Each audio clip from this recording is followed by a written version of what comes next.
Алтымыш жаштан өйдөнкү жарандарда өнөкөт оорулары бар.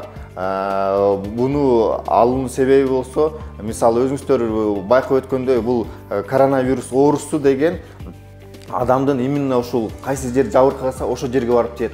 60 жаштан өйдөнкү биздин жарандарда ошол обязательно өнөкөт оорусу бар деп атпаймынбы? Именно ошол жерге барып тиет. Ошондуктан биздин жарандар эмдөөнү алыш керек, жана бустерди кошуп алыш керек да, иммунитетин жогорулаш үчүн. Анткени бул вирустар болсо биз билбейбиз кандай болуп иштеп кетерин. Ошондуктан дагы мисалы бул вакциналардын атайын составындагы ушундай жанагы коркунучтуу болгон оорулардан, мисалы тяжелый ситуация деп коебуз, тяжелое течение заболевания, ошондон коргой турчу кылып жасалган да. Ошондуктан бул вакцинаны алып, жана бустерин алыш керек. Эч бир коркпой эле 60 жаштан өйдөнкү жарандар жана өнөкөт оорусу бар адамдар алуу зарыл.